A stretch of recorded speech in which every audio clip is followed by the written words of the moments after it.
Hello बच्चों, तो given question में हमें ये कहा गया है कि select the correct answer from the following question.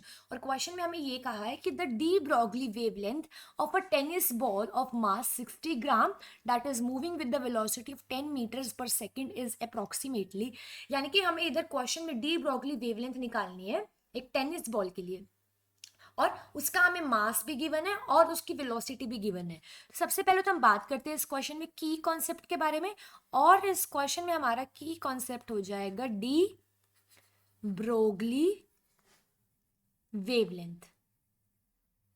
इस तरीके से ये हो जाएगा हमारा इस क्वेश्चन में की कॉन्सेप्ट। अब बेसिकली ये डी ब्रॉगली एक साइंटिस्ट थे और इन्होंने एक रिलेशन दिया था। सपोज कोई एक ऑब्जेक्ट है वो मूव कर रहा है, यानी कि मूविंग ऑब्जेक्ट के लिए इन्होंने कहा था कि वो पार्टिकल नेचर भी शो करेगा और साथ ही साथ वेव नेचर भी शो करेगा। और इनका जो रिलेशन था उस रिलेशन के अकॉर्डिंग था lambda equals to h upon m v. इसमें ये m है मास, v है वेलोसिटी, लैम्बडा होता है वेवलेंथ, और वेवलेंथ होती है किसी वेव की प्रॉपर्टी। ये एम वी होता है मोमेंटम, जिसको p से डिनोट करते हैं। तो ये होती है किसी पार्टिकल की प्रॉपर्टी, यानी कि ये रिलेशन दिया था हमें वेव नेचर में और पार्टिकल नेचर में किसी मूविंग ऑब्जेक्ट के लिए। अभी h क्या होता है? ये होता है प्लैंक्स कांस्टेंट, और अगर क्वेश्चन में इसकी वैल्यू नहीं गिवन तो हम लेते हैं 6.626 multiplied by 10 raise to the power -34, और ये यूनिट होता है इधर इस तरीके से जूल्स सेकंड। ये सेकंड है, इस तरीके से होता है यूनिट। और अब जैसे कि हमें क्वेश्चन में जैसे वैल्यूज गिवन ही है, मास की वैल्यू जो है टेनिस बॉल के लिए, जैसे कि टेनिस बॉल मूव कर रही है और इसके मास की वैल्यू हमें गिवन है 60 ग्राम्स। अब हम यहाँ पे जब इस रिलेशन में पुट करेंगे सारी वैल्यूज इस लैम्बडा को, यानी कि वेवलेंथ को फाइंड आउट करने के लिए, तो हम सिर्फ जनरल यूनिट्स लेंगे। अब यहाँ पे मास ग्राम्स में गिवन है। अब हम जब किसी ग्राम की यूनिट को कन्वर्ट करते हैं किलोग्राम में, तो या तो हम ऐसे कह सकते हैं कि हमने 10 रेज़ टू द पावर 3 से डिवाइड कर दिया, या फिर ऐसे कह सकते हैं उस यूनिट को, यानी कि उस अमाउंट को हमने मल्टीप्लाई कर दिया 10 रेज़ टू द पावर -3 से, ताकि जो हमारा आए आंसर वो केजी में आए। इस तरीके से होता है। मान लो सपोज हमें 5 ग्राम गिवन था, उसको केजी में कन्वर्ट करना है, तो उसको डायरेक्टली मल्टीप्लाई कर देंगे इस तरीके से, ये केजी में होएगा ऐसे। अब हम यहाँ पे 60 ग्राम की बने, यानी कि अब ये केजी में अगर लिखना चाहेंगे तो ये होगा 60 multiplied by 10 raise to the power -3, और ये होगा केजी में। इस तरीके से होता है। ये तो आ गया हमारा मास।